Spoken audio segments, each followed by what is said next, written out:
Maggie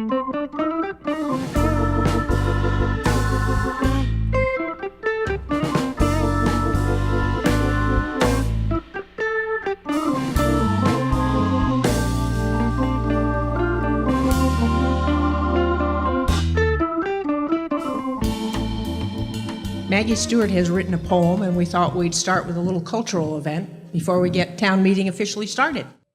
Today is town meeting, a great place to be if you like friendly faces, one you don't often see.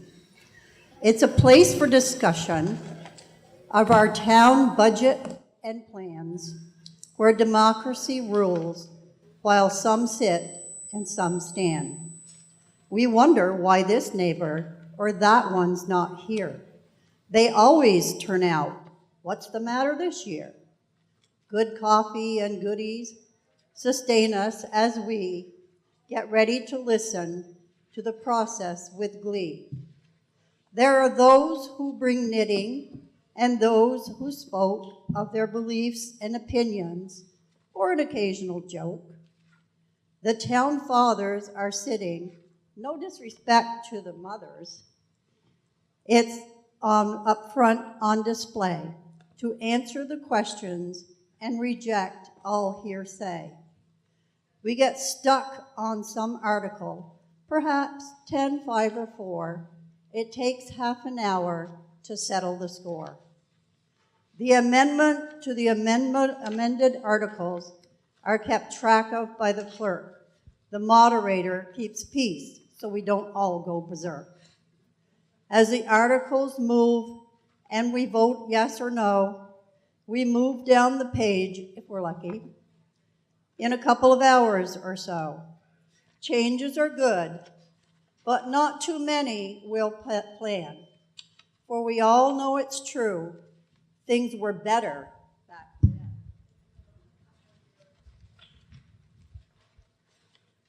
When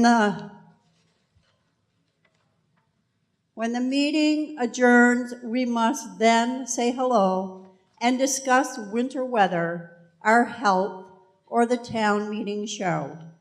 There's one thing I wish as I walk out the door, that next year they will listen when I have the floor.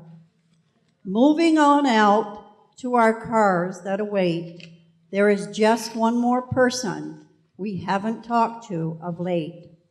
When the silence overcomes us on the drive to our home, we hope for some changes in next year's beastly moans.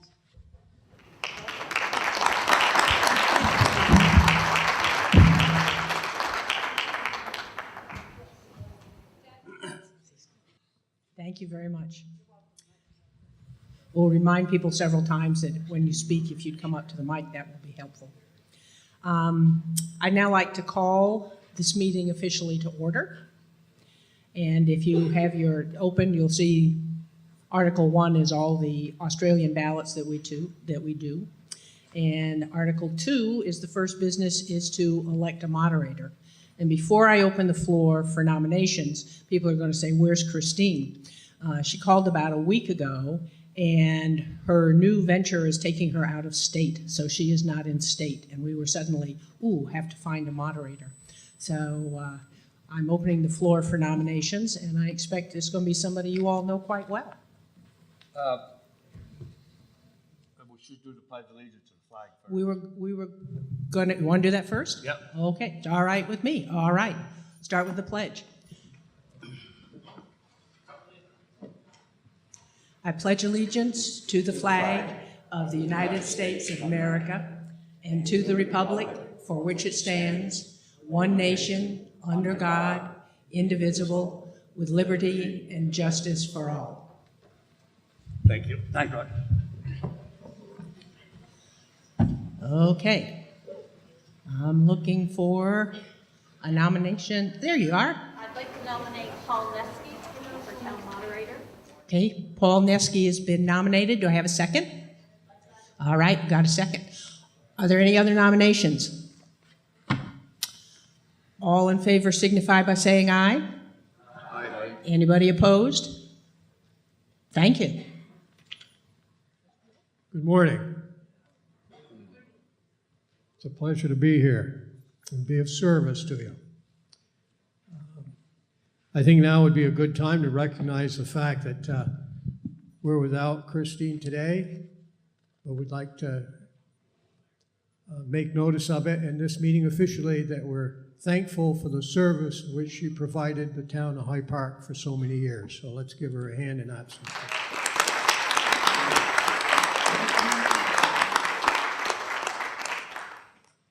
A reminder once again that voters are further warned that the meeting here today is to vote also by Australian ballot, Article 1, for the town and school district officers. The polls will be open, as you well know now, from 8:30 until 7 p.m. tonight. And right out in the hall out there is where the voting is taking place. Article 1 is also there to vote for school district officers, also as required by Australian ballot, and under Article 1.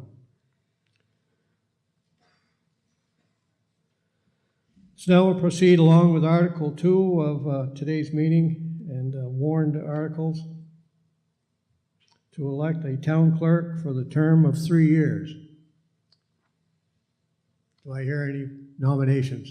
I nominate Kim Moulton. We have a nomination of Kim Moulton. We got that seconded. Any other nominees? There being none, perhaps we could ask the chair to cast a ballots, the nominations would cease, and cast a ballot for Kim to succeed herself in office. Do I hear that nomination? So moved. All those in favor? Opposed? So you've re-elected Kim. We'll now move on with the town treasurer for a term of 3 years. Any nominations? Nomination for Kim Moulton. Seconded? And seconded. Any other nominations?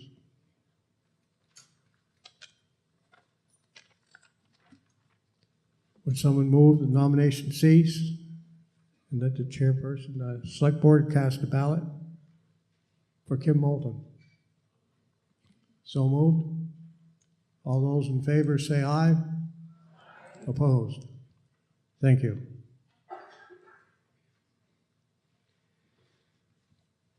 And the town agent for a term of 1 year is now up for election. Do I hear a nomination?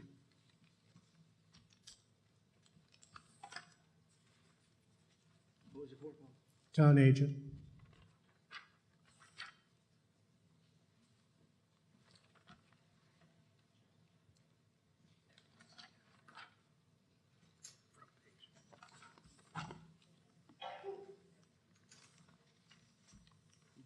I nominate Ed French.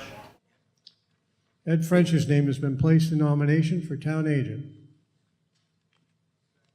And it's been seconded. Thank you. Any other nominees?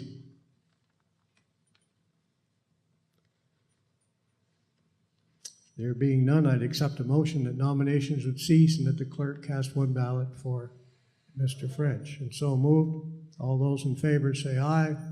Aye. Opposed? Thank you.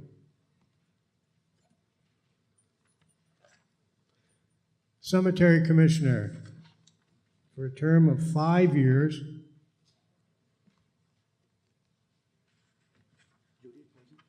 Nominate Judy Lampier. Motion's made for Judy Lampier. And it's seconded. Any other nominations?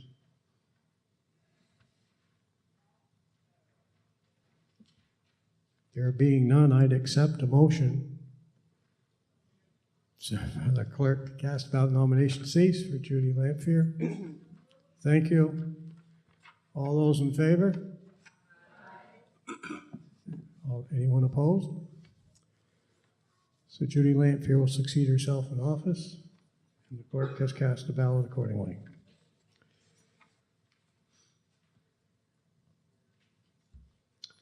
So being a library trustee for a term of 5 years. Nomination for Jim Noyce been placed and seconded. Any other nominees?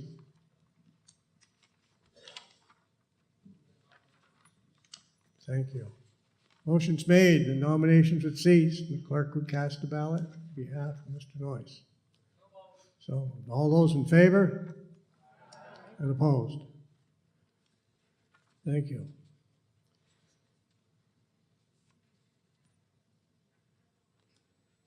And we have another trustee to vote on for a term of 5 years. Do I hear any nominations for the second seat there? I nominate Fran Aradavici. Beg your pardon? Thank you. Fran's name's been placed in nomination and seconded. Are there any other nominations? Motion's made. Nomination should cease. Let the clerk cast a ballot. Thank you. All those in favor say aye. Aye. Those opposed? Fran's name's there. She's your new trustee.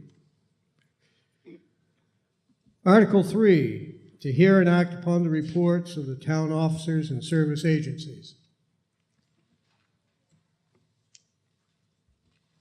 Is there anyone here today that wishes to speak on behalf of any one of these service organizations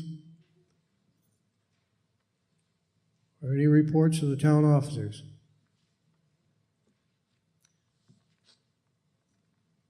Paul?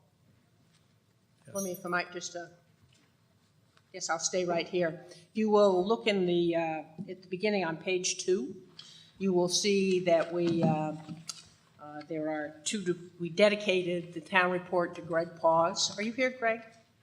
There he is, Greg. Would you come up here and be embarrassed, please? And everybody laughing, you know that Greg has years and years of putting a lot of time and energy into helping the town of Hyde Park. And Greg and I, oh boy, we're starting to reach the age you don't want to say how long you've known each other. Come on up, Greg. And we felt it was very appropriate to dedicate, and as Greg is retired from the Planning Commission, we tried to talk him out of that too. But he's looking at having a little more time to spend with his family and doing things just for fun, even though he still continues to volunteer great amounts of time and energy to helping Hyde Park. So we have a little special copy of the town report for this year. We put a little fancy gold seal on it for you. Thank you, So, Susan. thank you very much for everything you've done, Greg, and I know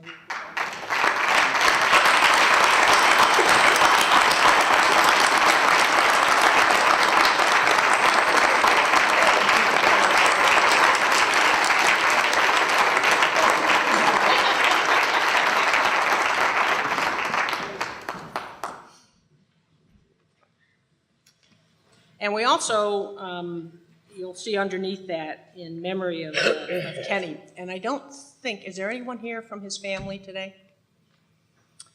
I don't believe there's going to be anybody here. You can read that, but we have a similar copy, and we'll have someone take it up to the family for him after.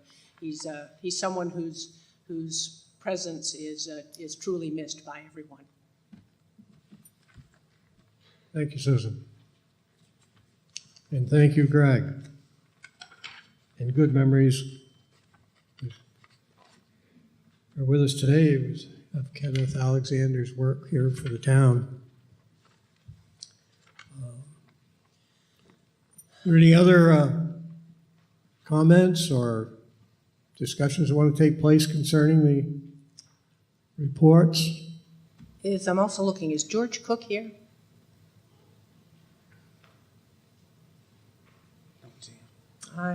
I don't see him. Do you want to give a little update on our 911 signs? This is a project that has gone on for some time, and it's taken a little bit longer than we thought. Here, I'm happy to share.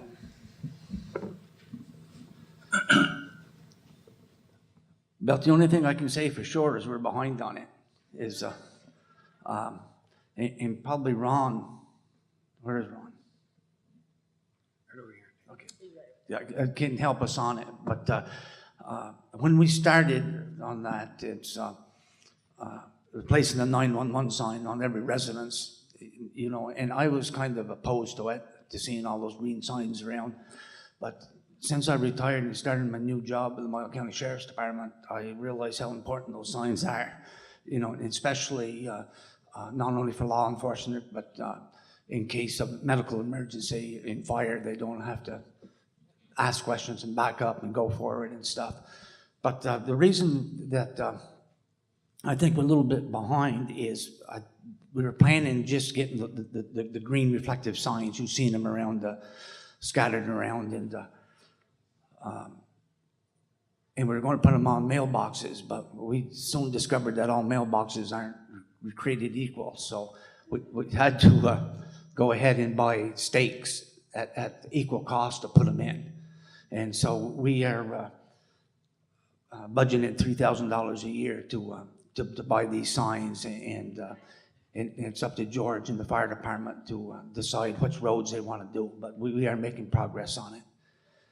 So there you have it. Thank So you, Dave. if you don't have your sign yet, it's coming. Oh, I mean, whoop. And I wanted to mention on it that from now on in, when somebody signs up or wants to get a building permit and stuff, this is going to be required in the permit that they put up that sign at that time. Thank you. Thank you, Dave.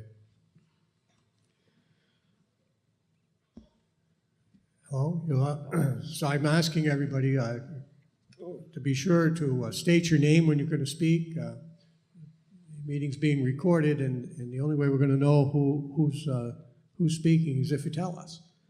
And so if you can use one of the microphones here if you'd like. This is a little low. You'll take right, pulls right out of there. Pulls right up. Famous last words there. Good morning, I'm Susan Hayes. My family and I live in North Hyde Park, and I'm here today as a representative of the Hyde Park Community Circle. And very briefly, we host 4 annual events for the purpose of bringing Hyde Park friends and neighbors together to celebrate our community and each other. So very briefly, in March, we have our Think Spring event that's coming up on Saturday, March 16th. It's a great opportunity to bring the kids out and have some fun and pretend like it's not cold and snowy outside. So join us on Saturday, March 16th at the elementary school gym. There'll be a puppet show and spring crafts and cucumber sandwiches and lots of things that aren't white and gray and cold. And then in July, we host our ice cream social on the lawn of the governor's house. And then in September, we have Hyde Park Home Day, and then in December, we have our annual lighting ceremony. So that's the work of the Community Circle, and the reason I wanted to come forward today is to acknowledge our chair, Teresa Farquharson, who stepped down earlier this year, and she's contributed so much to the Community Circle and to the town of Hyde Park. I don't know if she's here today. I haven't seen her. But I thought if we could give her a round of applause for all of the time and energy she's put into the Community Circle over the years. Thanks, Teresa.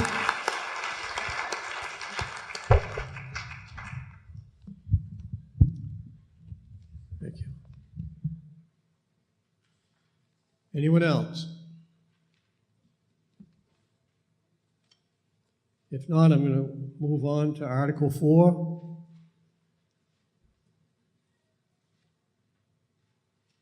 Shall the voters create a reserve fund for library purposes to be under the control of the Lamphere Memorial Library Board of Trustees with funding from donations, fees, grants, interest earned on investments or gifts, and by any appropriation approved by voters in future years? What's your pleasure on that?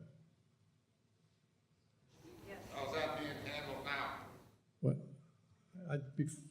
I'd like a motion on this article, and then we'll begin discussion.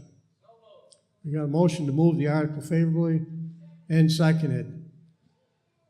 And we had a question there in the back that came from Mr. Searles was here that desired to speak in front of the microphone. I'd like to recognize him first, and then perhaps he can answer your question.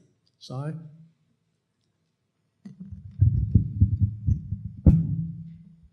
Good morning. My name is Cy Searles, and I'm the chairperson of the Board of Trustees for the Lamphere Library. I work with 6 other really fine people on that board, and I just want to say a few words about the Capital Reserve Fund. There was an article in the News and Citizen a few weeks ago, and it said, the Hyde Park Selectboard has already decided to put the Library Reserve Fund on the town meeting day warning. Money for the fund would come from the library itself. Currently, Lamphere Memorial Library has an annual revenue of about $12,000 a year that is then put back into the town budget. If voters approve the reserve fund, that $12,000 would slowly be phased out of the town budget and go into the new fund at the rate of $3,000 per year for 4 years.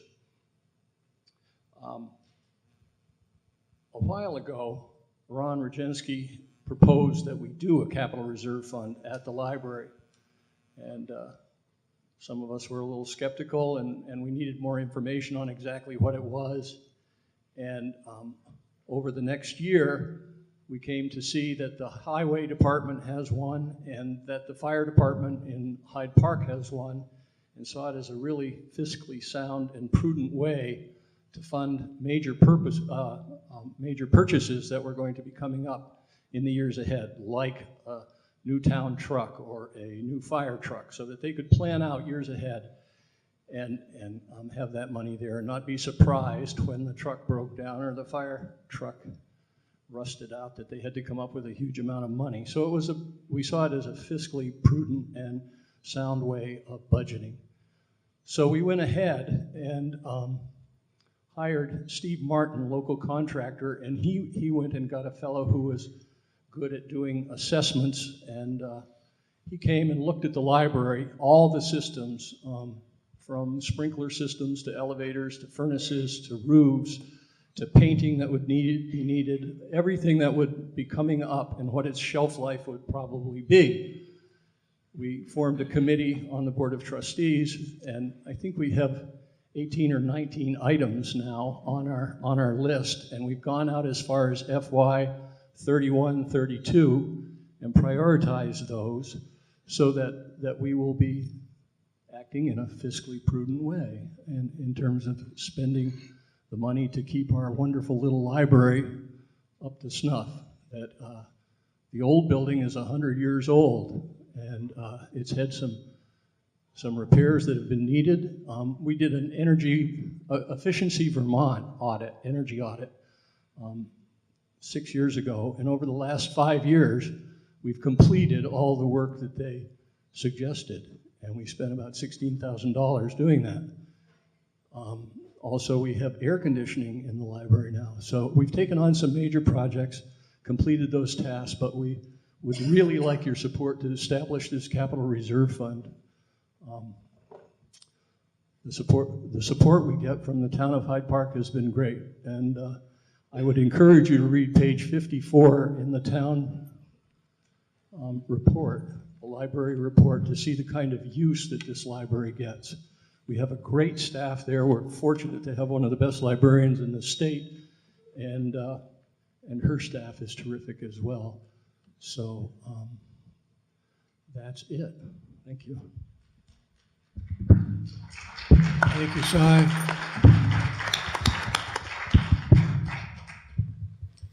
Did that answer your question, sir?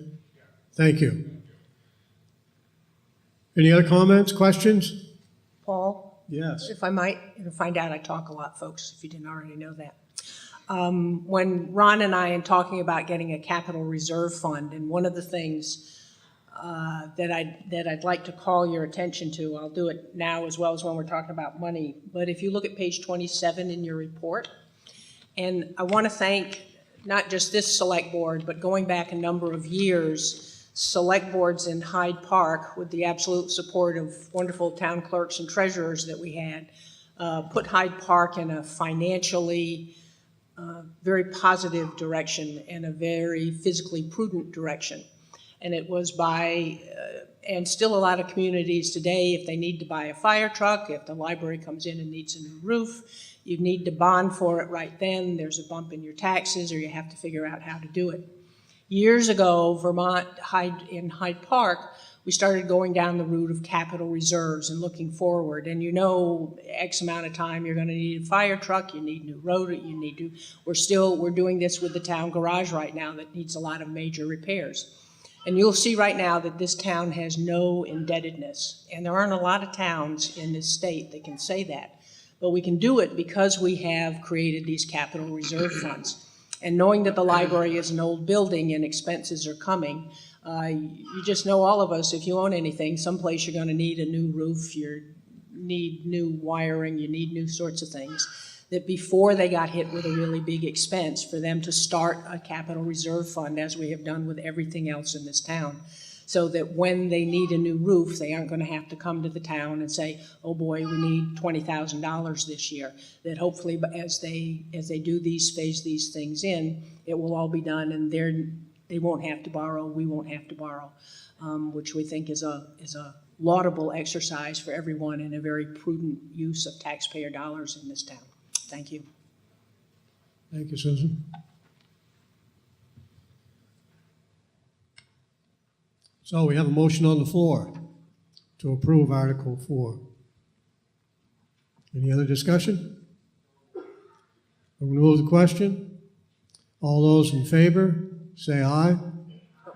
And those opposed? You've adopted Article 4. Thank you. Article 5. Shall the voters appropriate $600 to Lamoille Neighbors Incorporated for the fiscal year 2020? Do I hear a motion? I have a motion. Who made that motion? Julie, thank you. Jack, I got a second over here. Any discussion? Anybody want to speak about this? Here we go. No.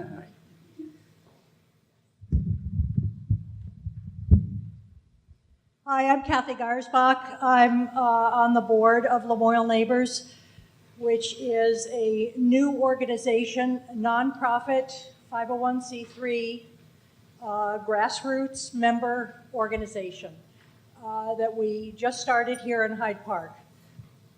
Looking out over the audience, I figure a lot of you may be thinking about the things that we were thinking about last April when we gathered at the Lanford Memorial Library. We are all in our own homes right now. We would like to stay there. We would like to be safe. We would like to be independent. We don't want to go to a nursing home, and we don't feel like we're ready for it yet.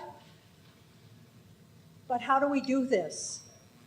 When we get to the point where we feel really alarmed, when we get on a ladder to change a light bulb, this is when we start thinking about, how long am I going to be able to live in this house that I love, where everything is familiar to me? I know where everything is. I have everything at my fingertips, but I can't always access the smoke alarm battery or whatever. Or I'm getting a little nervous about driving, but I still want to go to Hannaford's or Price Chopper and get groceries. Or I maybe need help going to the doctor. All of these things are things that we thought about when we met throughout the summer and finally formed Lamoille Neighbors. It is a member organization. You sign up for membership in Lamoille Neighbors, and you become part of a group of neighbors who help each other with these things that prevent us from being safe and independent in our own homes. We are asking for $600, which would fund some membership dues for people. The membership dues are $300 for a year for an individual, $450 for a household. This gives you a year of access through one phone call to a variety of services, people to drive you places, people to take you to events, the Osher lectures, or a meeting, or the doctor's office or the grocery store or the hairdresser or just to visit a friend or someone to come to your home and, pick up your branches that came down during a winter storm, something like that. All of these things that make life easier for us as we get older. And demographically, Vermont as a whole is getting older. We need each other. There isn't going to be government money out there to help us with this. The solutions are not always helpful to all of us. We want to help each other. Hyde Park is getting older. Look around you. Everybody has gray hair now. I mean, I don't know how that happened. But anyway, we need each other. And we not only can get this help, but we can also give this help. That is the genius of this village-to-village movement, that we're part of a national movement.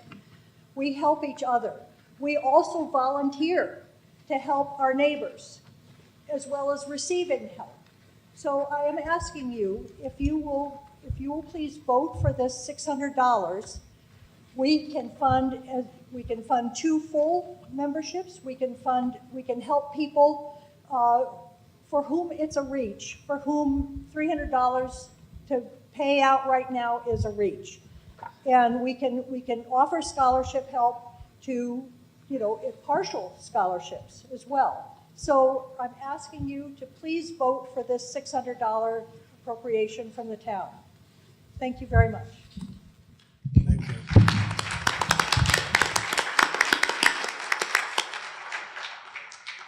I have a little note here that Ron Bojensky left for me. I thought I might read this to you, that the Lamoille Neighbors LLC did submit a town policy required petition to seek voter funding approval.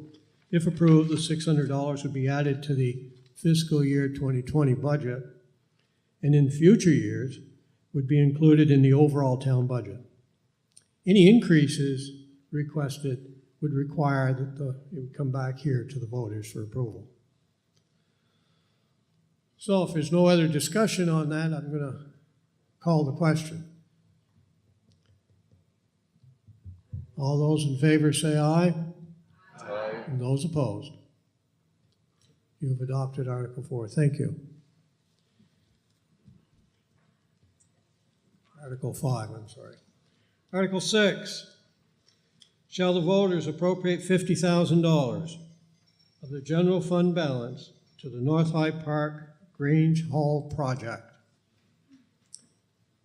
Do I hear a motion on that? Motion's made to approve. Any discussion?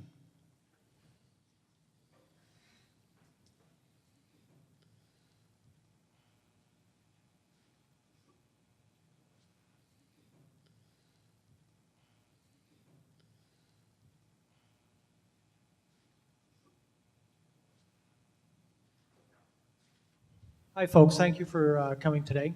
In regards to the last article, I just want to say that all of us folks with great hair, I always tell us we're like a fine bottle of wine. We just get better with time. So to all you folks out there with gray hair, we just get better with time. Listen, I'm sorry. My name is Jim Heath. I'm sorry. My name is Jim Heath, and to my right is Al Spitzer, and to the far right here is Liz Courtney. Courtney, did I say that right? Yeah. We are part of the we're part of the Hyde Park Historical Preservation Committee. Many years ago, we started off on this project with the Grange Hall, looking at it to be dedicated as a historical society. With that being said, there was I know there was a historical society committee formulated. They did some work on the place, and then with that being said, they kind of disintegrated and fell apart on it. So once the historical preservation committee formulated for the town of Hyde Park, we came back together and we were looking at the Grange Hall again, and with the help of my colleagues here and many other inputs from Ron, Greg Paz, and other folks here, We were looking at this building as not only a place for the historical preservation, but we're looking at it as a community center, very much like River Arts over in Morrisville. The purpose of this bond initially would be allow us to, one, complete the legal work to this land deed so that this hall becomes the property of the town of Hyde Park. That's where it needs to be, that's where it should be with voter dollars invested into it. The other piece is the remaining balance of it is to put a new roof on that building so that it can be stabilized and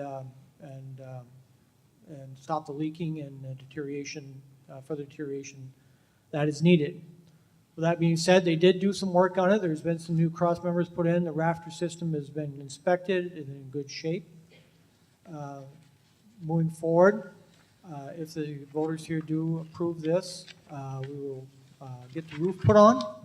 And then I think after that, we are looking at a number of grants, Northern Borders Grant, if I got that right, Ron. We got some historical preservation grants we're looking to establish.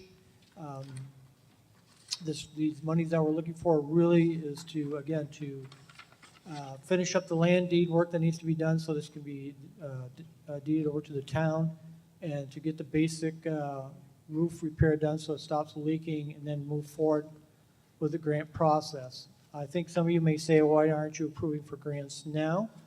Because the grant process would be going through the town of Hyde Park, and that deed work needs to be settled before we can apply for any grant status at this point, because there's basically an abandoned building and really no one claiming ownership to it. Years ago, it was verbally given to the town of Hyde Park by the existing Grange years and years ago, but it was never completed as far as the deed work. So anyway, that's my little spiel on it at the time being, and I'm going to let my colleague Al Spitzer talk a little bit about it as well. Thank you. Yeah, I started working on this historical committee about a year ago because it bothered me that we had such a beautiful building in North Hyde Park that was not used and going into decay. I don't know how many of you have been in there, but it's a beautiful building, all hardwood floors, all the old woodwork, beautiful stage. The curtain on that stage has been restored, and it's absolutely gorgeous. The building itself is in really, really good shape. However, with the roof has been leaking, the water drops down in, seeps through the hardwood floors onto the plaster, which is on the ceilings and walls are all lath and plaster. When they get wet, the slightest movement or sound in there and the plaster falls off the ceiling onto the floor. So you can't use it for public use, and it's getting worse every time it rains. It's my opinion that this building goes through another summer without a roof on it, that it'll be nothing but a pile of scrap. It'll have to be demolished. It'll be a very bad shame. We did go in, like Matt said, we've been in this past summer. We hired night consulting engineers who went into the building, checked it all over, and they decided that the rafters are in excellent shape, although they're 110, well, they were built in 1910, so it's 100 and almost 115 years old. But the rafters they decided that they should have collar ties put on them to make the snow load much higher to meet current codes. So we had Heath lumber sawed out 4x6 collar ties, and we had the Department of Corrections and Brian and his crew came in there and they put those in for us. So they're bolted into place, and now it has a much, much higher snow load than it's ever had. We had several local contractors give us bids on what it's going to cost to put a roof on it, And right now, we're looking at somewhere between $42,000 and $50,000 to put plywood and new corrugated metal roof on that building. And so that's why we're asking for $50,000. We may not use it all, who knows? But there will be other repairs down the road. However, you know, you got to start somewhere. And if you put more money inside the building without fixing the roof, you've wasted it. Everybody knows you got to have a foundation and you got to have a roof. And so it's got to be done this summer if we're going to do it at all. Thank you. Hi everyone, my name is Liz Courtney. I'm a relative newcomer to Hyde Park. I moved here 2 years ago with my husband Zeph and my daughter Josephine. And the reason I'm standing up here today is because I live right in North Hyde Park Village, practically across the street from the Grange. And I've heard stories about how the Grange used to be this lively community center. There used to be talent shows. People used to come out and tell stories about the good old days. There used to be dances there that were standing room only. You can hear my daughter screaming in the lobby. But as long as I've lived in the village, which is just under 2 years, it's just been standing there vacant. And I've seen the inside of the building. It's a beautiful space, and my head spins with all the ideas of what we could be doing with that building and turning it into a community center right there to liven up the North Hyde Park Village. So I've been brainstorming, talking to these guys. I've been talking to some of my neighbors as well. People have said it'd be a great place to have community events, club meetings. The community circle could have their spring puppet show there on the stage. I know people that teach yoga that could do yoga classes there. I've been to events at River Arts, and I've seen the amazing things that they're doing over there and imagine that we could do the same. River Arts in Morrisville kind of specializes in fine arts classes. I imagine that the Grange Hall, with its history, being a part of the agricultural community, would be an amazing place to have workshops to learn homestead and farming arts. I think there's a lot of arts that are being lost as the generations get older, and younger people like myself are excited to learn those sorts of things. So I just think there's so much that could be done with that building, you know, for old people, young people, and everyone in between. So, but none of that is going to be possible, like Al said, if we let the roof go. Pretty soon the building is going to be past the point of repair. And I think it's a real asset to the community if we invest the money to fix the roof. Even if we don't end up turning it into a lively community center, at the very least it becomes an asset to the community as a restored piece of real estate right there in North Hyde Park Village. But if we do fix it up, in the short term, we can start using the ground floor for events during the summertime. But, you know, in the long run, we'd have to do some more repairs to the building to fix up the heating, fix up the septic. But I think we could do events there fairly quickly once we get the roof fixed during the summer months. And then over time, as we get the building more up to code, we can open up the second floor. It could become a semi-permanent space for things like the Hyde Park Historical Society. It can become co-working space. It could become who knows what. It'll be your building that you can decide what you want to do with it. So I'm just speaking here as someone who lives right there across the street, would love to see that happen in my village, and hopefully you guys feel the same. And if anyone has any questions, we're happy to answer. Where are people supposed to park? That is a great question, and something we've thought quite a bit about. There's a few options that we've considered. For one, there's the building right next door that used to be a hotel back in the day. They have some space behind. It's their property, but we've been in touch with them about the possibility of leasing out that space. Another option is that next door, the building that's just to the south, has been foreclosed on. No one's been living there for quite some time. It's possible that we could get the rights to that property, take down the house that's there, turn that into a parking lot. And then in the short term, there's also other spaces nearby, like down by the post office, where people could park and they would just have to walk a short distance. Yes?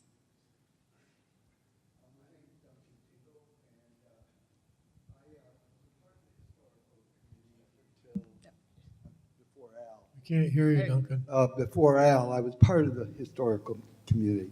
And first of all, I have to say, the efforts of Rick working on this project is like a lifelong, heartfelt, and this is a very dear friend of mine. So kind of being on the other side, it's hard for me to stand up and do it. But when I did my walkthrough, and I went up there by myself, I went there through with you, Rick. I've been there when the woman who restored the curtain. I've looked at the history. I've got your book, which I love. It conveniently starts with North Hyde Park, the village, and then it's somewhere down at the last few pages is the village of Hyde Park, which is really the village. But that's just in the heart. So while I see their hearts are really there, I don't understand how this will be, this community. When I have taken photographs of North Hyde Park, I've seen the gingerbread, I've seen some of the architecture, whether this is going to come back into a community center. When I stood there and watched the 18-wheelers go by, the drive-through town that it has become. There's no school there. There is a building. We could restore that. There was a store right in the center of town. There's a store now off to the side. I'd look at the back of the building where it's falling right into the Guyon. Am I right? Is it the Guyon? And where the tree is coming up right almost into the building, and the property line is the building. There's absolutely no property line.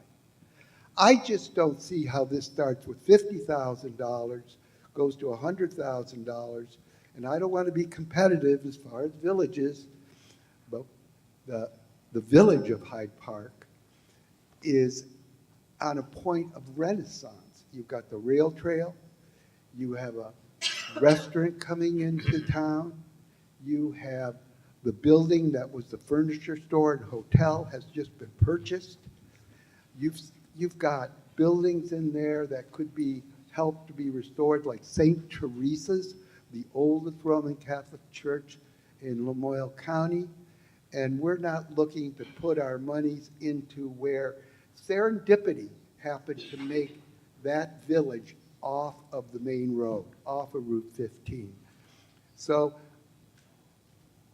I think this is great. But do I support it?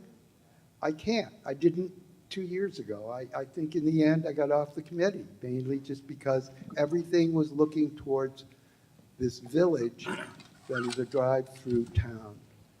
And that's where I stand. So just my honesty. Thank you, Duncan.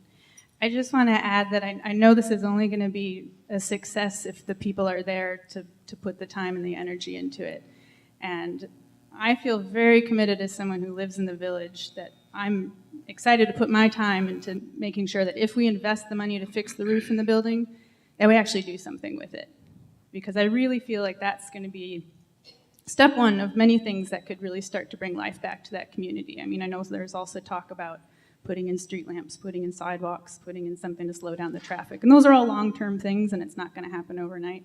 But I agree, you know, if we're going to do the investment, it needs to be part of a snowball that starts to build, just like and it's wonderful to see what's happening in the main village, you know, small projects that are starting to build on each other. But as someone who lives in the North Village, I'd love to see that happen there as well. I don't think it needs to be one or the other. Thank you, Liz. We got a hand up over here on the right.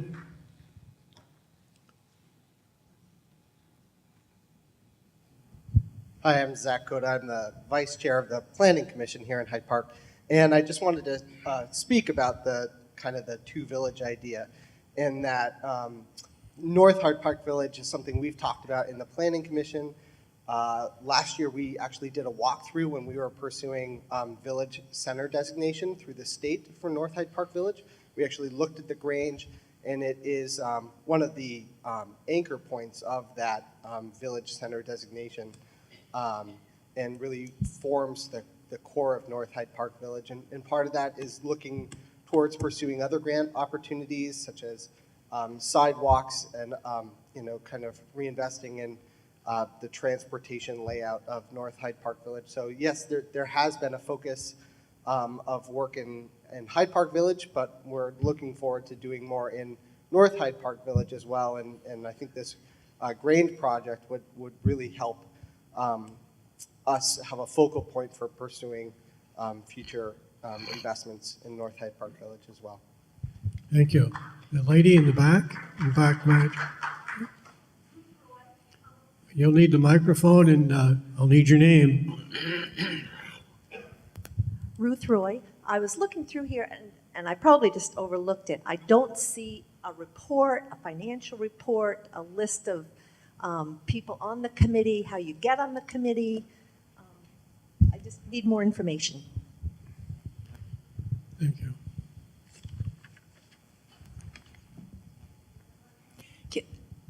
Paul? Yes. Could I just, if I might just add, because it's something we just learned like the week before, they did a whole variety of that kind of information that we were going to have for handouts, and we were informed by the Secretary of State that that is now considered lobbying. And you can no longer, with anything that's on a ballot, you can't put informational sheets out there. So if we had known that sooner, we would have included it in the town report, but we were just, as I say, it was not maybe 2 weeks ago that we were informed it's lobbying now. Is this a town committee? It's on page 32. It's the subcommittee of the Planning Commission. Thank you. Indeed. So there is a small report on page 32. So I think just to follow up with what Ruth is asking is, where's our financial report? Well, we don't have a financial report, simply we have no funds. So that's why you don't see a financial report.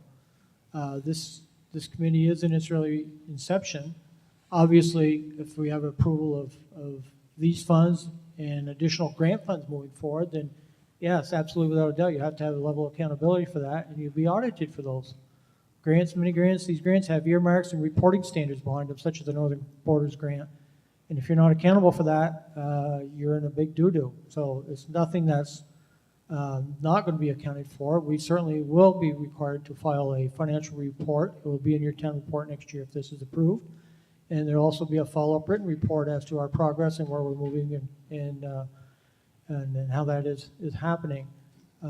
Again, I agree with Liz and my partners here and folks that we really look at North Hyde Park as part of the whole community. We're glad to see the efforts in the village of Hyde Park, but we want to broaden our horizons. Liz and several other young families have moved into North Hyde Park. We see it starting to come back into life, and really would encourage folks to support us in that effort. Thank you, Jim. Yeah, hi, it's Bill Bruner. Just curious, has there been any other discussions as to other sources of funding rather than taxpayer money? Like, isn't it a 501c3, the organization? Can you solicit donations is what I'm saying? So we're not formulated as a 501c3 because we're not a separate entity. Again, this would be the property of the town of Hyde Park, so that wouldn't happen. This would be, in our perspective, a one-time appropriation to get us started. We have to have some monies to get approved to have it happen. Like I said earlier, we're getting the deed. A part of this money is to get the deed situated so it becomes an asset to the town of Hyde Park. Without that deed, we can't appropriate, we can't go for grants. And without that deed, I certainly would not approve putting a new roof on that. That would be just throwing money down the drain. In talking with Ron, it looks like that legal work has been done on the deed, and it just we need the funds to finish that movement going forward. So anyway, I hope that answers your question. Again, this is kind of the seed money to get this whole thing started and rolling.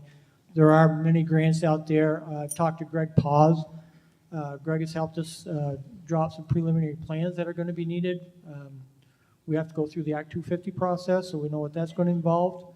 We're going to meet with Paul Cerruti. He's going to come and do an inspection of the building. We're going to walk through in regards to the wiring, the plumbing, the septic, what needs to be done for ADA access, the whole 9 yards. I can also tell you that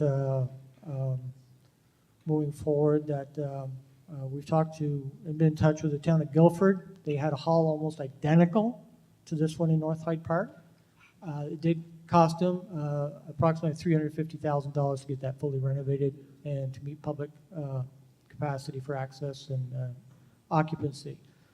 So this is no small task by any means, but if the town of Guilford can do it, the town of Hyde Park can do it. And I know we work together as a community, and I really, again, would ask your support in that. And up in the back. I'm Maggie Stewart, and I've lived in North Hyde Park for years, and I feel a tendency from the village of Hyde Park to exclude North Hyde Park in the, that it's part of this town. And so it hurts my feelings, I'm sorry, but I would like, as my husband used to say, a man convinced against his will is of the same opinion still. I would like to convince those people that we in North Hyde Park are a part of Hyde Park, and we want to be. We want our village to start looking and becoming an active part of this town.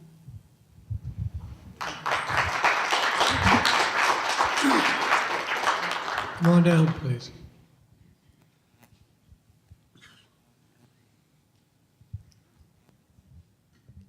Marilyn Zofar. My very good friend Maggie really said it very well, so I don't really need to say much more, but I agree that we in Hyde Park need to step up and recognize that we have a North Hyde Park and it's got such potential, and let's support it and be a community, a whole community.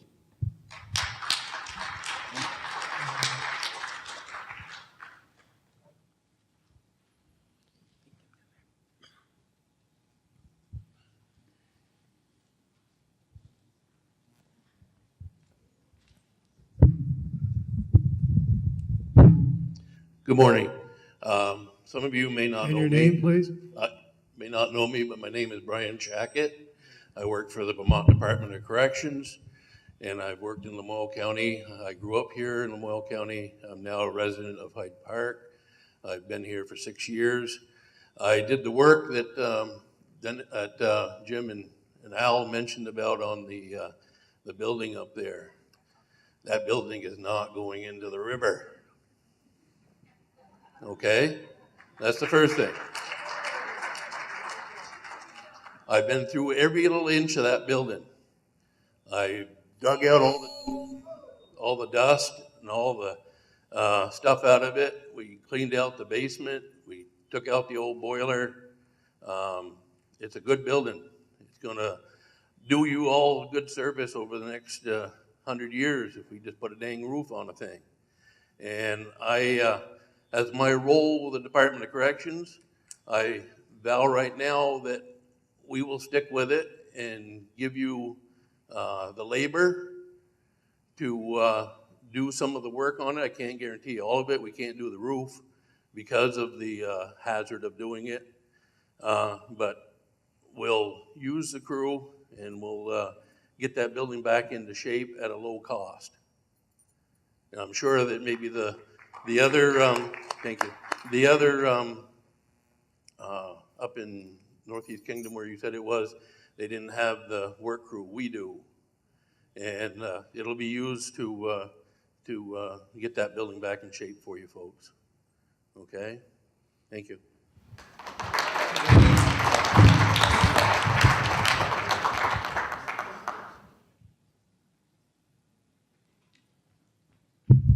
I'll just be brief. I'm Susan Hayes again. I just want to express so much support for this project as another young family that's relatively new to the area. Our address is technically Hyde Park, but we're like the last house before we would be North Hyde Park, so we consider ourselves North Hyde Parkers.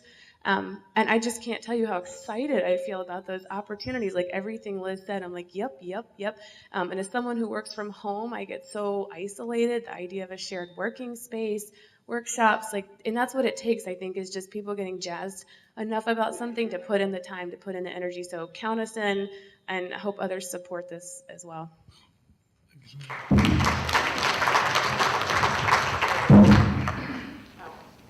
Hi, I'm Judith Matheson. I live in Hyde Park, but I consider both should be one and the same. A huge thing that's going on right now in Vermont is the governor wants to retain young people, and he's wondering where are they going? Because there are no places like that what they're working on. I mean, other than River Arts in Morrisville, which started out very much the same as what they're dealing with. And I work at River Arts right now, and we are doing amazing things there. And I have no doubt that this place will do amazing things for the young people.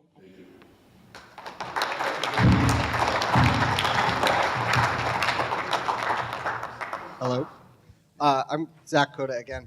Ron, I'm going to ask you a question. Is it the case that this will be deeded to the town regardless of how we vote on this article today, that it will in fact be town property if it's not already? Is that the case? That's the plan. So regardless of how we vote today, this is going to be part of the town and part of our community, and we can choose now whether we invest in it and make it an asset, or if years down the line we have to invest in tearing it down. So it's going to be something that either becomes an asset to our town if we invest money now, or it's going to become a liability that we have to deal with later. And I would much rather see it become an asset than a liability. Thank you, Zach. Point of order here. I'm going to offer you a point of order here that if you'd like to hear Ron, your administrator for the town, speak, he's going to need your permission to speak as he's not a resident of the community. So if there are no objections, if he would desire to speak and answer the question Zach posed, we'll allow him to speak. Thank you. Ron, I'll turn the floor to you for a moment if you'd like to speak to the question that was posed. This one over here wasn't barking too loud. You come right down.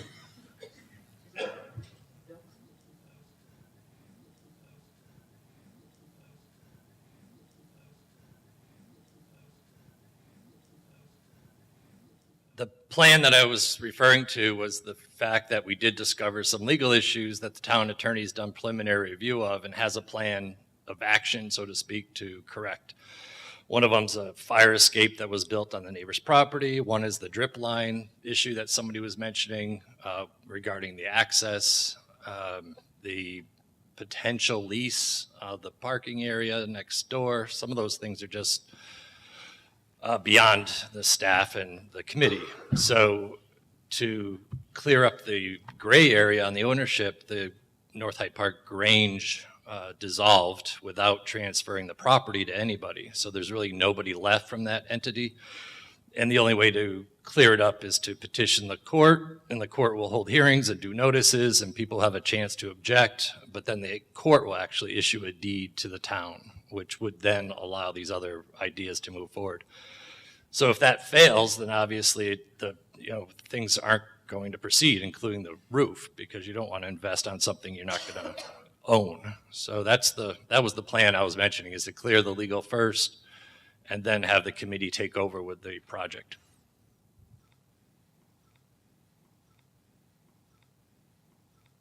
We have another question up there.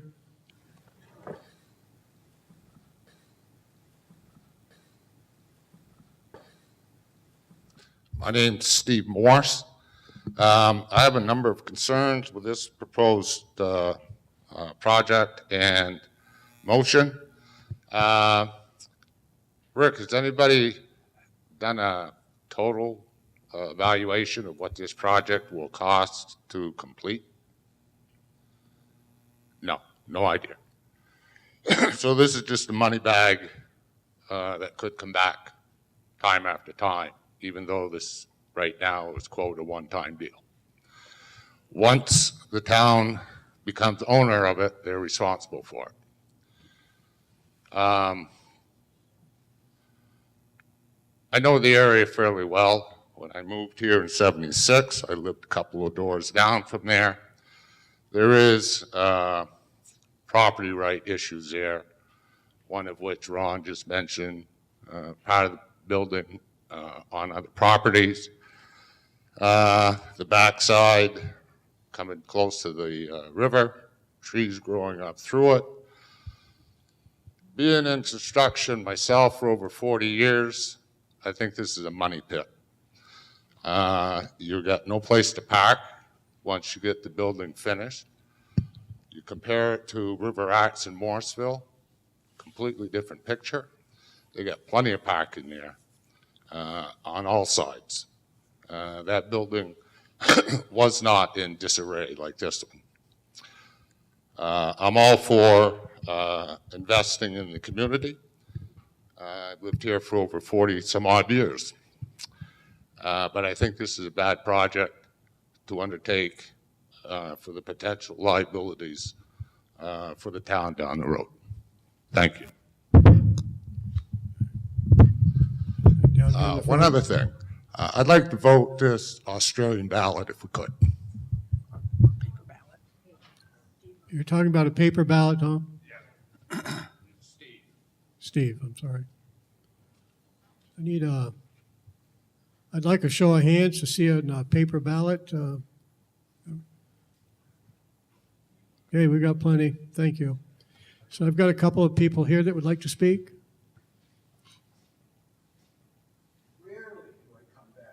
First of all, I haven't really changed my opinion. I agree with this guy, but when two guys with white beards, did I say would I ever be here with this white beard? I can't hear you very well, Tom. Being over 75 years old and come and look. But what has really, I haven't changed my mind, but what really changes my heart is watching you, my dear, and listening to other young people and realizing that, okay, they have a dream. We certainly have set out with our dreams, the community circle, a new school, and we still have those dreams. So I am not going to stand in the way of dreams, dreams that will hopefully make this community with the two villages as whole as it can be, and a place for years to come for people to settle and raise their children. So I just wanted to say that. Thank you.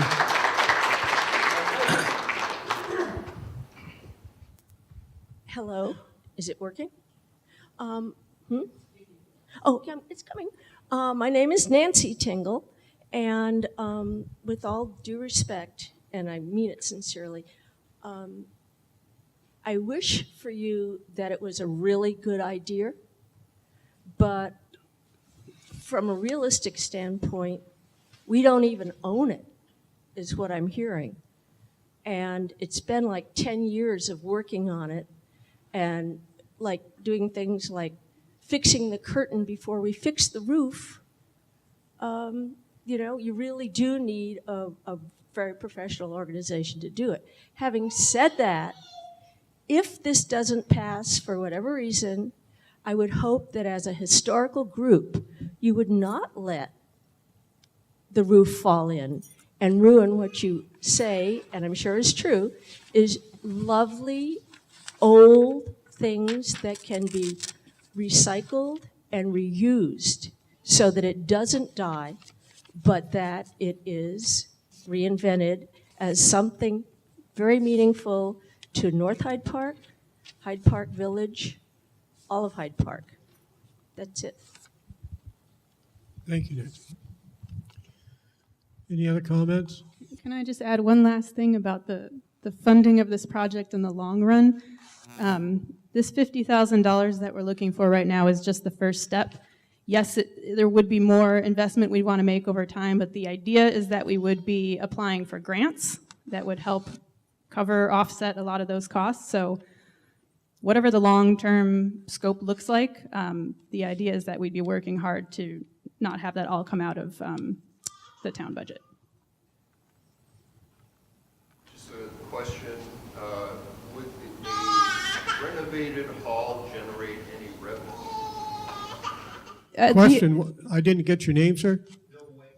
Bill, thank you. And he asked if the renovated hall would generate any revenue. I mean, that's part of the idea of some of the ideas that I've thrown out there that we could use it for. You know, for using it for workshops, for classes. Those are things that people would pay a fee to attend. There would be, you know, if someone wanted to host something there, they would pay a fee for the use of the space. You know, eventually we could even rent it out for things like wedding receptions. My neighbors had their wedding reception there actually years ago. So I do think there's opportunities for it to be a money-making building, a venue over time.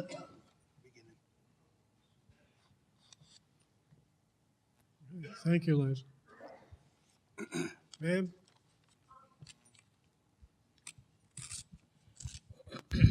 Ruth Roy again.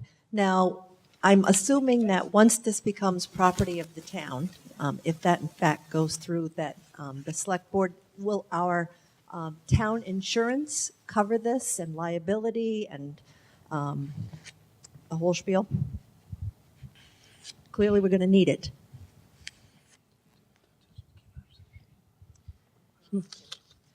Anybody on the board anyone want know to the answer that answer? question? No, we don't have an answer. No answer for you today. So, I mean, if we're Ron? going to own a building where people are potentially going to be injured, we need an answer. So Ron does have the answer to that, and if I'm correct, like any other property, once that becomes the ownership of that property, you put it onto your insurance to make sure that you have your liability and coverage that you need for occupancy, just like a town Like administrative anything the town, offices right. or any other building that the town owns. So the sheds, anything that the town owns is insured for both fire, theft, and liability. So it would have full coverage on it. Correct me if I'm wrong up there, Ron.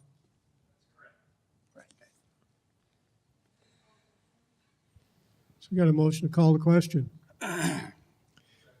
In a second, before, I have a little point here I'd like to bring up. Since we have a request, we're going to do the paper ballot, which is what's been asked. So we must do that. So I'm going to ask how many people are here from the Board of Civil Authority. So I'm going to need your help. And you'll have to, if you'd like to, please come forward and we'll dispense with the paper balloting down here at the foot.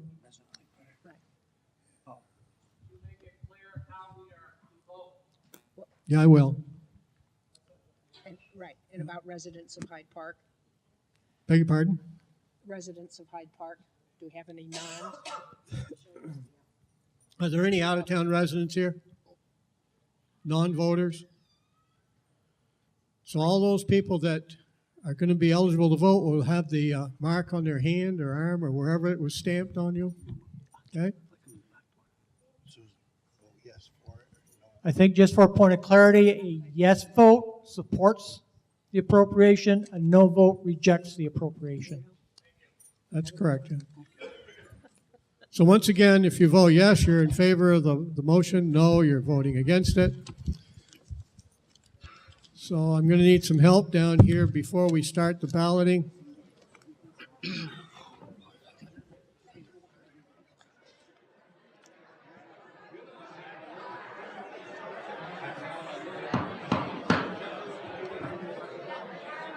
We're going to bring our meeting back to order.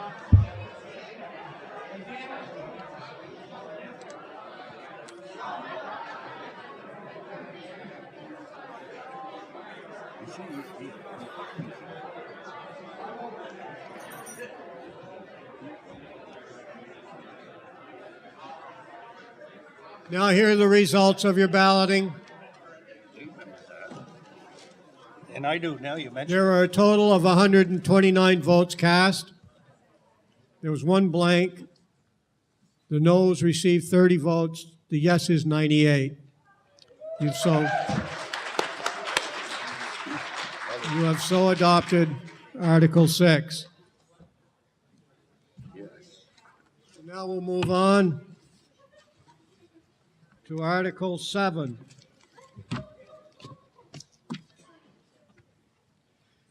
Shall the voters rename the existing Highway Equipment Reserve Fund to the Highway Capital Reserve Fund and specify that in addition to highway vehicles and equipment repair and purchases, the fund may be used for highway facility construction and repair and for the roadway capital projects. Do I hear a motion on that from the select board? So move. And it's so moved. Hear it seconded Second it. and seconded. Any discussion?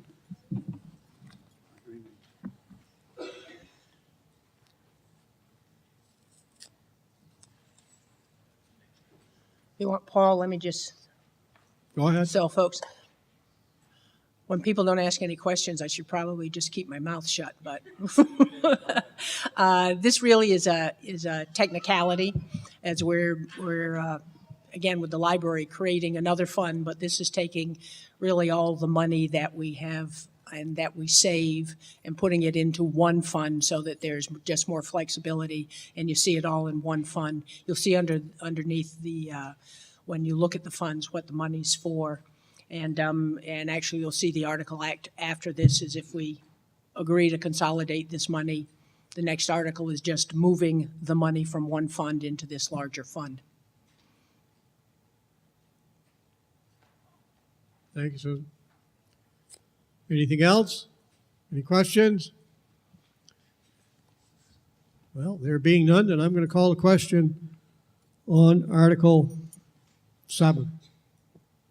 All those in favor, say aye. Aye. Those opposed? You've adopted Article 7. Thank you. Article 8. Shall the voters appropriate $43,787 from the general fund balance to the Highway Capital Reserve Fund? And I have a motion to move. And it's seconded. Thank you. Any discussion? Anyone on the select board desire to speak on that? Nope. I'll move the question then. All those in favor, say aye. Aye. Those opposed? You've adopted Article 8.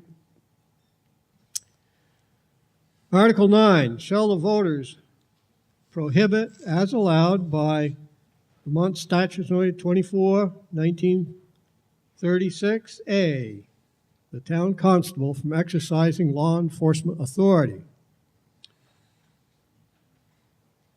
I hear a motion on that. Steve? Yeah, I thought that's kind of the. I need a motion. Sir, I need a motion first. We got a motion to move favorably so. Now I'll take your discussions there. Thank you. Okay. I thought that was part of the duties and reason for having a constable in town is to enforce the local law. Wait, Paul? Susan? Back in 2014, we voted to not have the constables do police enforcement because that's what we pay the sheriffs for. Why would we have a constable? Well, we're down to we have one, and because the state requires us to. You know, if we had full-time constables, they're sure not going to do it for $750 a year. We're going to have to buy vehicles, we're going to have to buy equipment, we're going to have to pay more to the sheriff for dispatch. So financially, it's feasible to do it this way, Steve. Is there any reason to have a constable? Oh, because we have to have it. Okay. Yeah. All right, thank you. Thank you. Yes. What does the constable do? What are the duties? So the question is from, thank you, Bill. Okay, well, what I've been reading on it, and it's the dispatched dogs, dispatched deer, which probably don't hurt my feelings. I've dispatched a lot of them in my lifetime. But in a town, and if I can relate back, if you can remember the town of, what am I saying? Just a minute. Where am I?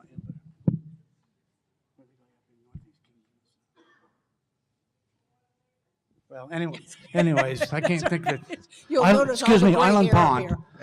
They had a constable on Island Pond that they give him the police duties and stuff, and he was full-time, and anybody that came through town, whether they had a blinker on or 2 miles over the speed limit or something he didn't like, he would stop, and it got to be very, very chaotic up there until they stepped in and removed it, just like we're doing here. Now, I'm gonna ask Ron, the reason for doing this is the way it is now when we have the 2 constables, we have to pay, is it $4,000 a year in insurance, Ron?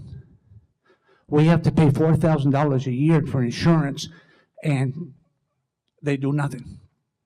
But by going to this step, who's ever appointed constable will be a non-acting constable as the state requires us to do it, and it would save the town $4,000 insurance. That answer your question? Thank you, Dave. Why do we have to have 2? We don't, but we do.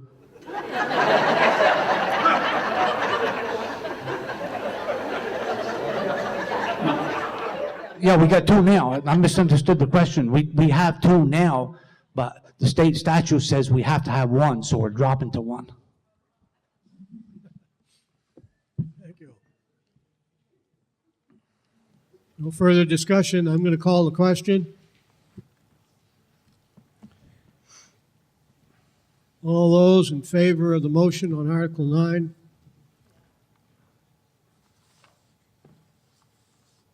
Signify by saying aye. Aye. Those opposed? Thank you. We have 1 no. So the ayes have it. We've adopted Article 9. Article 10. Shall the voters approve, in addition to any other appropriations approved in prior articles, a total general fund expenditures for the period July 1, 2019 to June 30, 2020 of $2,529,600, of which $2,111,100 shall be raised by property taxes and $418,500 by non-property tax revenue. So moved. And seconded. Thank you. Anyone on the select board wish to speak on that? Well, I think maybe the thing folks are most interested in is what's the impact on your property tax. And it's about $27 per $100,000 of property.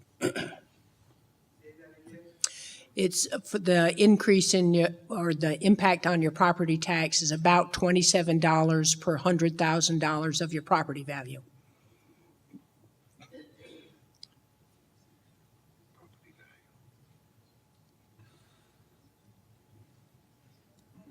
If there are no discussion, I'm going to call the question.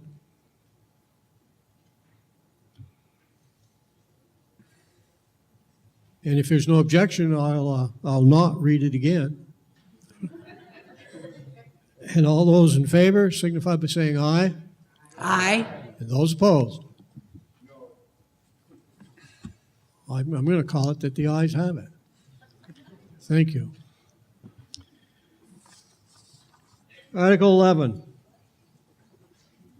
It's a lengthy article, but I'm going to read it. Shall the voters approve the payment of property taxes to the town treasurer in 4 equal installments, as listed below, with delinquent taxes and assessments that have been charged against them at 8% commission after the 4th installment, and interest charges of 1% per month or fraction thereof for the first 3 months, and thereafter 1.5% per month of fraction thereof from the due date of such tax. Such interest shall be imposed on a fraction of a month as if it were an entire month. Payments are due in the hands of the treasurer by 4:00 p.m. on the below due dates. Only official United States postmark cancellation marks will be accepted if postmarked on or before the due date. First installment to be paid on or before Friday, August 30th, 2019. Second installment to be paid before Friday, November 15, 2019. Third installment to be paid on or before Tuesday, February 18th, 2020. And the fourth installment to be paid on or before Friday, May 15th, 2020. What's your pleasure? I need a first. Thank you, I didn't hear that. I got a first and a second. Any discussion?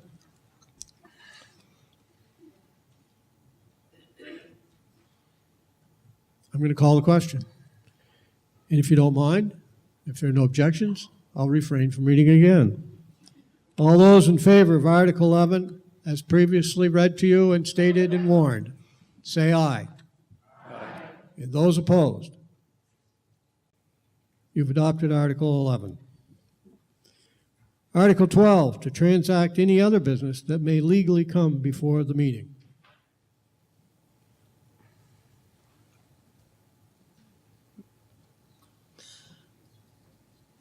Paul? Yes? If I might, just a couple of things, because I forgot at the beginning. You may notice that Roger Barry is not here. And he had he says he's learned two things. First of all, he's a grandparent every grandchild should have, and he's an avid supporter of his granddaughter's basketball games. And he was at a basketball game, and he came out, and he learned two things. When it's slippery, don't walk with your hands in your pocket. And if you argue with the sidewalk's going to win. So unfortunately, Roger took quite a fall, and he looks like, as he says, he looks like he lost the fight with the sidewalk. And fortunately, he just had a mild concussion, but he really didn't feel like sitting up here in front of everybody looking like he looks right now. And we told him that was perfectly all right. We wouldn't make him come to town meeting. The other I'd just like to add is I know there's a great deal of concern about local folks and involvement in your town government and how many folks are here and how people are involved. And in my, so far, 2 years on the select board, a tool that I have found, and I think maybe in the digital age, we need to rethink our town meetings, and Ron and I talking about it, said it's sort of like a rolling town meeting. And we've several times this year, there have been issues, and we put something on Front Porch Forum. And the public really responds, and it has facilitated terrific discussion. There's been about speeding, what we need, where there needed to be more signs, a number of those sorts of issues. We've looked for a couple of small committees to do specific work. We've put something out on Front Porch Forum, and people respond. So while we may not, and we look for ways to get more people to literally come, I think you will all find that it's very easy to stay well informed about what government does, and we're trying to be very good about putting notices and information and general information out on Front Porch Forum, because it can be hard for folks to get here. But to feel free to respond to that, and when we see questions and concerns on Front Porch Forum, Ron will reply, or we've had the highway crew folks respond, or I will respond. So I think I am optimistic that the Front Porch Forum is providing a very valuable and valid way for residents to be involved and to keep up with what's to date and knowledgeable about what's going on in their town. And I thank all of you for participating. Thank you, Susan. Yes. Marilyn Zofar. First of all, I want to thank the Select Board for all their work that we have no idea how much they do and how hard they work. And so let's give them a round of applause.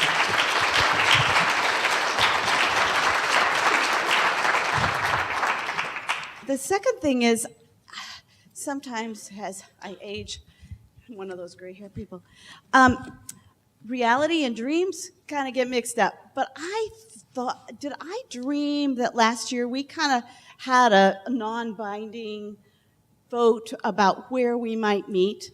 And Ruth, you were in my dream if this isn't reality, but I was thinking Ruth stood up and asked us And there was, I thought, an overwhelming majority that we really wanted to be back at our elementary school. So I'm just posing that again, that we all noticed it didn't happen, and don't know if we need to raise our hands again if we'd like that, or if we get a response of why that didn't happen. Thank you. Thank you. Anybody want to address that? The only response I have is it's one of those things that fell through the cracks, and when I was looking at stuff a few weeks ago, I saw that and I went, ew, blew that one. So now here's a big note to Susan to start talking now about moving it back to the Hyde Park Elementary School, because I would like to see us do that too. Susan, thank you. Yes, Tom.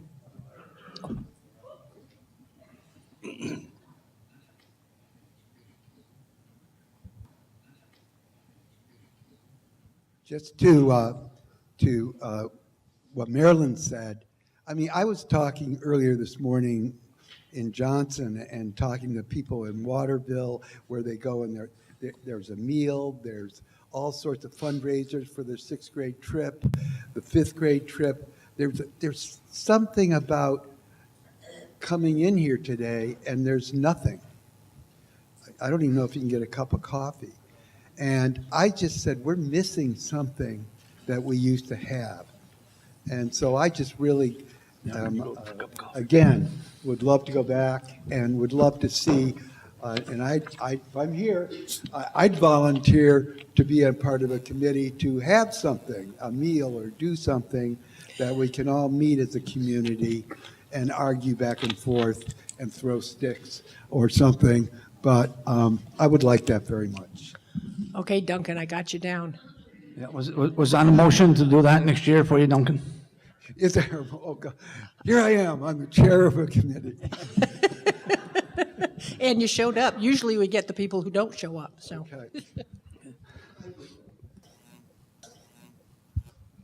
Okay. I'd like to take a moment here just to thank some people that makes our job easier on the select board. And I want to thank Kim, our town clerk and treasurer. And the 2 ladies she has working with her in the office, Dawn and Allie, do a terrific job. A special thank to our workhorse, Ron and Jessica. I know I'm going to miss some people, but our listeners, Julie and Deanna.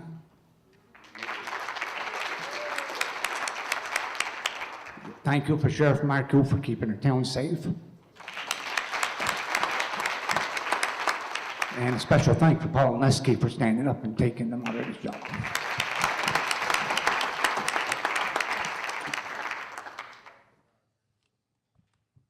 Is there anything else you want to talk about? We have a motion to adjourn. And all those in favor say aye. Aye. Thank you for coming.